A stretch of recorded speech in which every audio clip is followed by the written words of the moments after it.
Blog Talk Radio.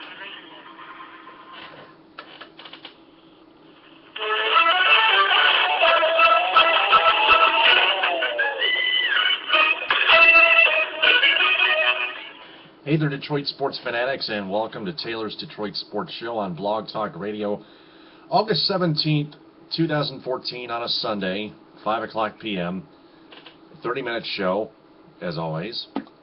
I'm Taylor Phillips. This week we're going to talk about the Tigers continuing to struggle offensively, and they're also in desperate need for immediate bullpen help, as well as needing to call up Toledo Mud Hens catcher James McCann. Also, more fans carelessly bashing Justin Verlander and Kate Upton when Verlander suffers shoulder soreness on Monday after pitching an inning in Pittsburgh and is day-to-day until Tuesday.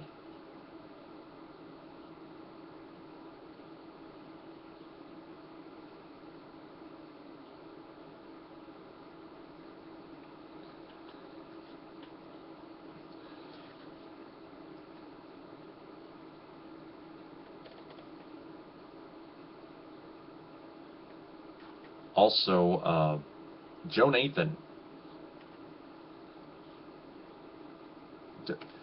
does a couple chin flips to the fans, and then the next day he apologizes for it. And then I go back to the minor league system, and I look at the two starting pitchers that started this week.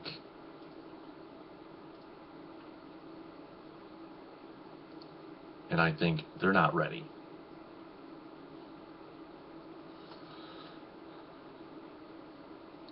First of all, let's look at James McCann's stats. This season in Toledo, McCann has played 98 games, 369 at-bats, scored 43 runs, hit 114, so that's an average of 309. He has touched 164 total bases.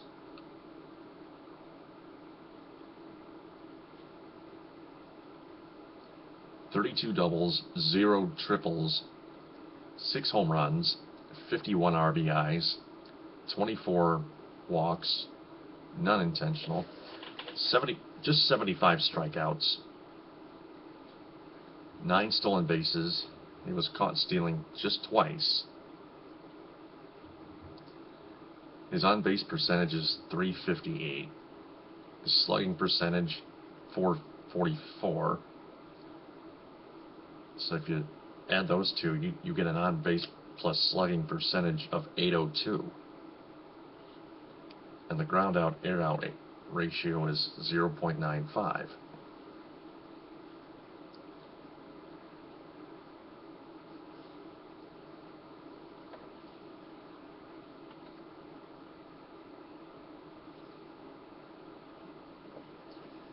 His entire minor league career, he has batted .269 and hit 17 homers and driven in 151 RBIs.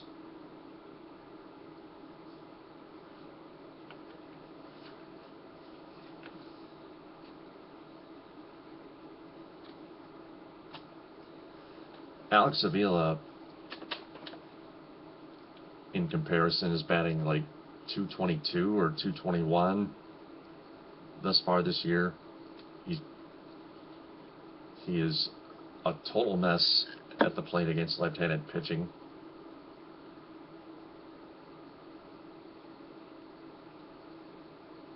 But he bashes right-handed pitching and is very good defensively. He's thrown like 10 or 11 base runners trying to steal.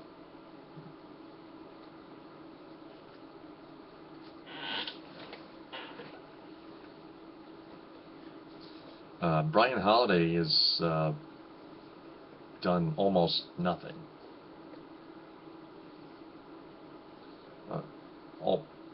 Almost nothing. He's caught at least a couple, maybe two or three base runners trying to steal, but other than that, he's done very little offensively, and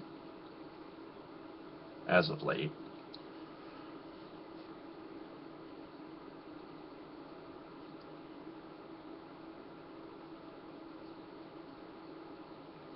And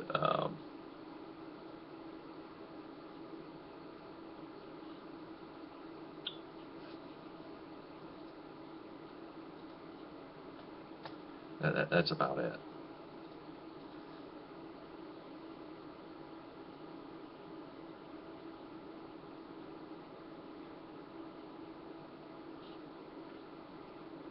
So if I'm general manager Dave Dombrowski of the Tigers, I've got to be thinking, call up James McCann,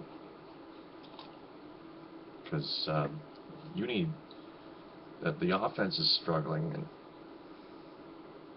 especially Avila against left-handed pitching, and I simply don't want to wait. If I need extra bats to help the Tigers win games offensively, to help the pitchers out when they're trying to pitch gems, like David Price did Saturday night against Seattle,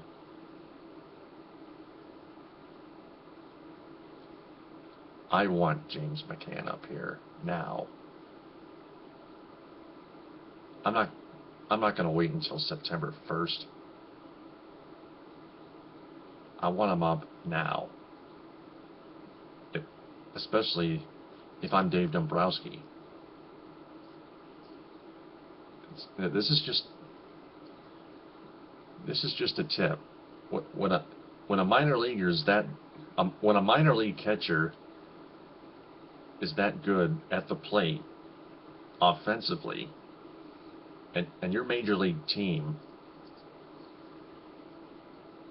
is just not producing the runs that they need to at the times that matter the most, that's when you make those kind of moves. You gotta push the desperation button and get McCann on call to Detroit.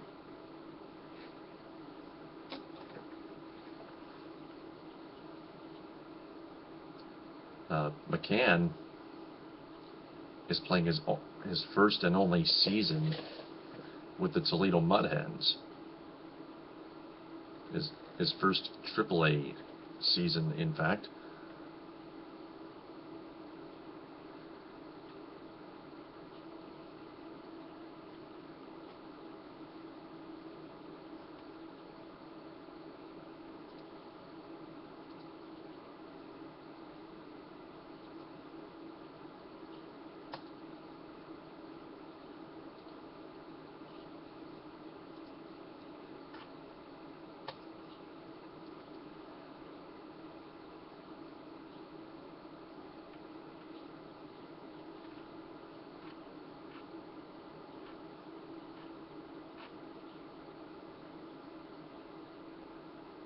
So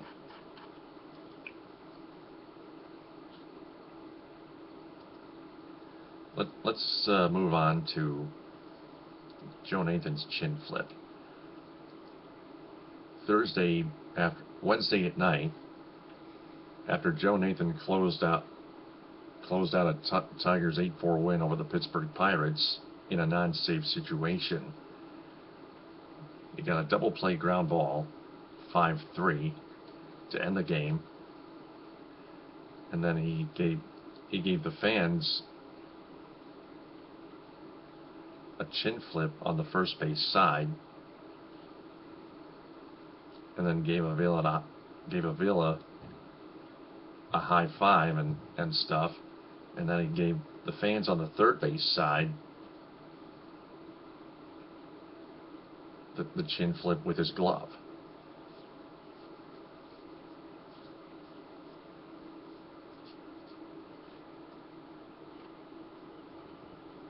And then Thursday morning, he apologized.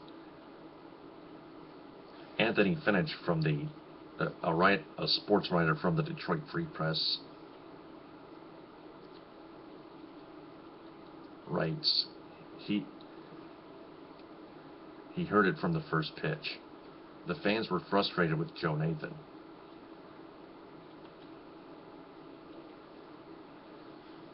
Who quoted, right away, right after I threw ball one, everything started again, unquote. And with each passing ball, there were a bunch as Nathan walked the first two batters in the ninth inning of a non-safe situation on Wednesday night. The signs came from the Comerica Park crowd, then the boos, and if the fans in attendance tonight thought they were frustrated, well, Nathan was too. He quoted, "Normally it doesn't bother me, but I think my frustrations just got the better of me. Both sides were frustrated." Unquote.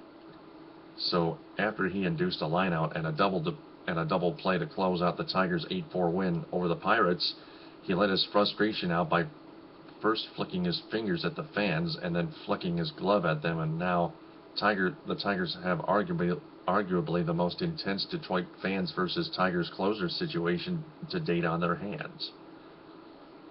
The rocky relationship between the two dates back to Willie Hernandez in the late 1980s, and while some, like the stand-up Todd Jones, have survived, and others, like the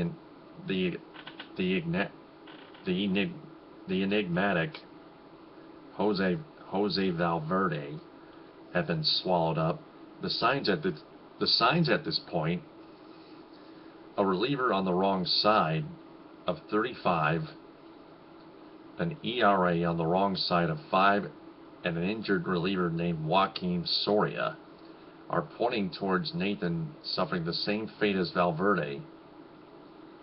Actually, it's worse than the same. Valverde, who was released one season after saving 35 games. Nathan did the right thing on Thursday morning. He arrived in the Tigers clubhouse at 10:29 a.m. and immediately took questions from reporters for the better part of 10 minutes. He said all the right things, apologizing on 6 different occasions to the fans, calling the situation frustrating more times than that, and saying the incident was something that he's never been a part of before and never will be again. He asked, quote, "Is it the fans?" unquote. Nathan was asked about the media asked him that question. He was asked about the different breed of sports fan that he's accustomed to, spending the better part of his 13-year career in Minnesota and Texas before joining the Tigers this year. He answered, quote, "I think just the expectations of our team, of what you guys have put on us for expectations, I think all goes hand in hand with what the fans expect from this ball club, and because of that, there will be an expectation to go out and be as good as we can be," unquote.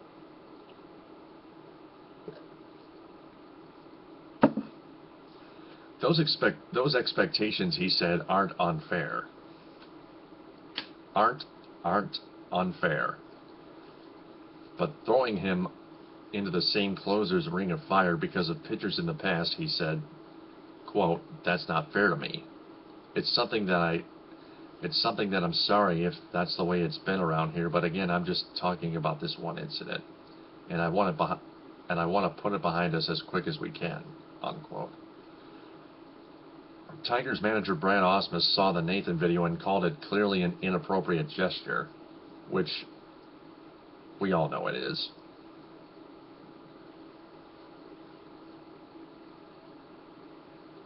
Said he talked to Nathan and that he's completely embarrassed by it. With a 2-run lead late in Thursday afternoon's win, Nathan warmed up for a potential safe situation before the Tigers put the game out of reach. About using Nathan a day after the incident, Ausmus said, quote, "It certainly crossed my mind, but you still have to make decisions based on trying to win the game. It was bound to happen at one point anyway, so sometimes it's better to get it out of the way quickly," unquote.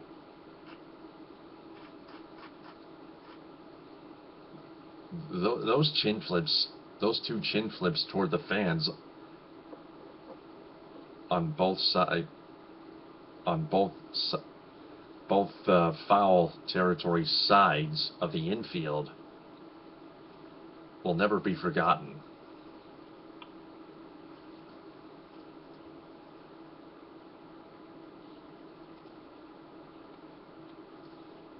In my opinion, Nathan's got 1 year left on his contract after this year, but General Manager Dave Dombrowski is seeing this, and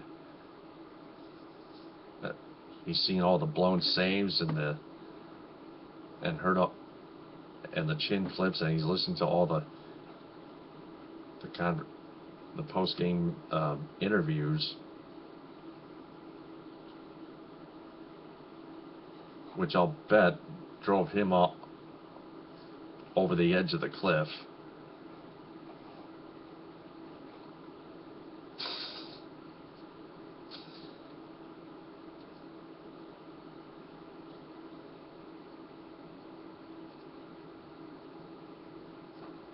And Dave Dombrowski does have the ability to terminate contracts.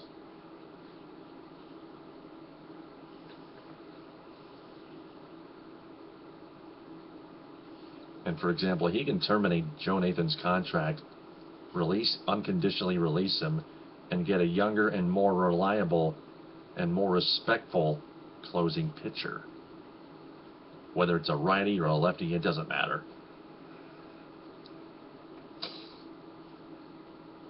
Let Joe Nathan walk and retire, and get a fresher and more dependable and more franchise type loyal closer.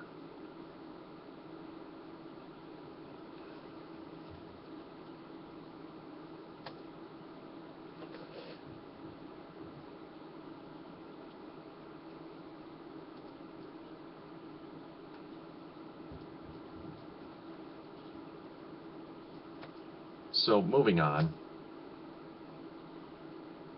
I have seen, I've read even more comments on MLive.com last week during Monday night's game in Pittsburgh that Justin Verlander, after giving up 5 runs in just 1 inning, is being distracted by Kate Upton. Seriously? That is not what I want to hear. What's your problem there, pal? Can't a guy get a bit of sleep? Don't bug me. You know what? You guys are... Some of you fans continue to bash Kate Upton and Justin Verlander together and individually without even following what Verlander has done or his health status.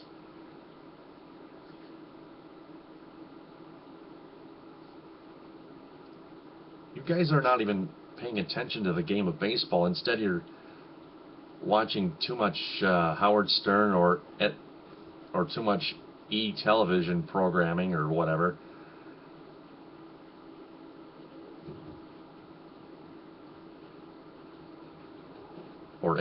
Or too much Entertainment Tonight on ABC. Lay off of that crap. Now, please, if you want to be a real sports fan, look at MLB. Pay attention to MLB Network. Even Fox Sports Detroit has the injury status updates for Justin Verlander. Even though they don't do as good of a job as MLB Network does, or ESPN.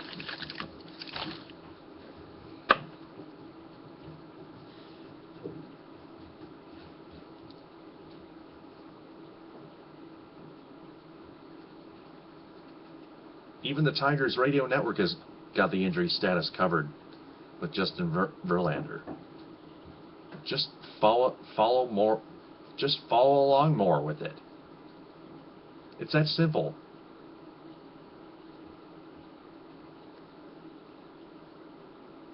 So quit looking at it. So it's not it's not Verlander that's looking at beautiful girls or anything like that. He and his girlfriend Kate Upton are taking personal things fine. It has nothing to do with sports whatsoever. It's you fans that try to be hilarious and try to be so degrading on Justin Verlander and Kate Upton, and that's just adding insult to injury, especially when he has been dealing with shoulder soreness.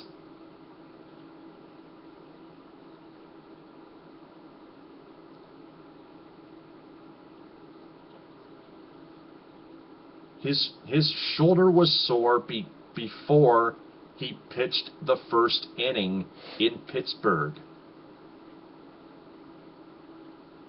And Kate Upton had nothing to do with that. It's not a stupid curse or anything like that, or a magic spell.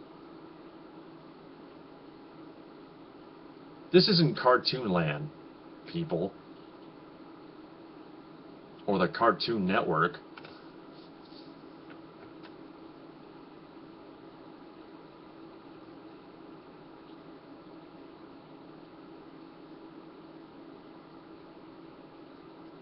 Which do you want to be, huh? A sports fan?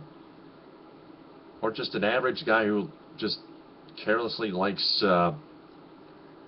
staring at beautiful swimsuit women or something like that? Without and not even thinking about getting a real job.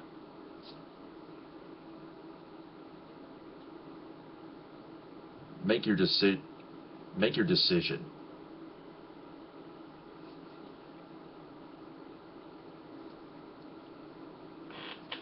But if you want to add insult to injury over just a hot swimsuit model, you're going way out. You're going way over the line.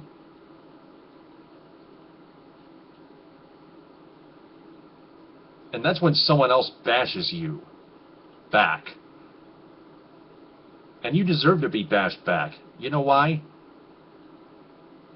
Because you don't follow along with sports, and you're just a brash, arrogant, cocky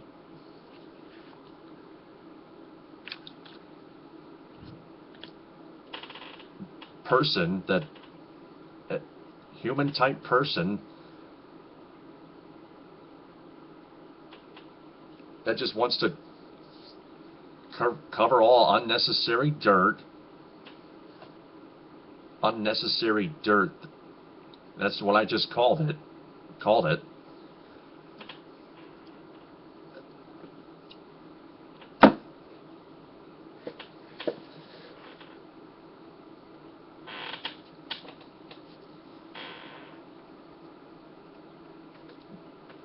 Then take your stuff elsewhere, out of the sports pages on Facebook and Twitter.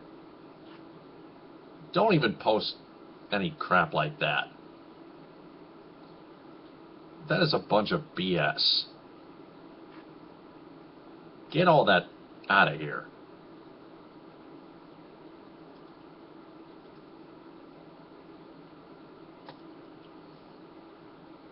One more thing I want to touch on with 5 minutes left in the episode. Robbie Ray and Buck Farmer were called up earlier this week, and they didn't do too bad of a job against the Pirates. Robbie Ray and Buck Farmer each gave up 3 or 4 runs, but then today, Robbie Ray started again, and he gave up, oh man, quite a few, maybe 5 or 6. I'll point out the stats today on Spreaker a bit later tonight before I hit the hay. And the Tigers got pounded 8-1 by the Seattle Mariners, who took 2 out of 3 and took over for the second wild card spot over the Tigers by a half game. I'll point out the standings.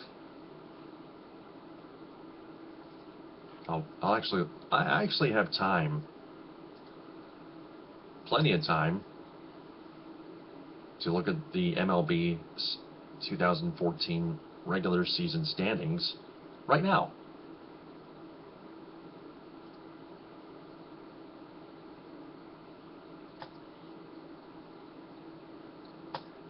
And I'm waiting for this to load.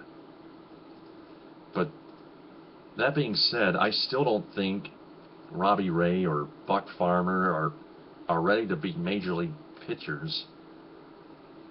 They still have a long way to go, and if they were to enter the MLB postseason roster this year, I suggest they take the bullpen.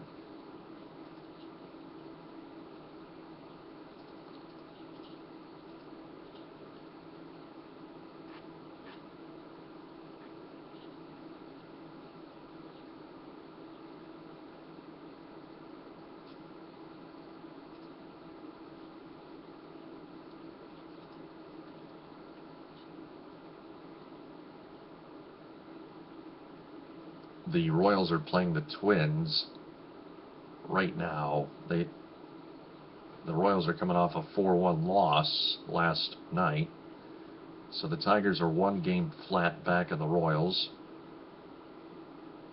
in the American League Central Division. And of course, the Tigers are half game behind the Mariners. And the Angels and Athletics are tied for the AL West lead, which means there's a tie for the first wild card spot as well. The Angels are 72-49, and the Athletics are 73-50. The Mariners are 67-56. The Tigers are 66-56.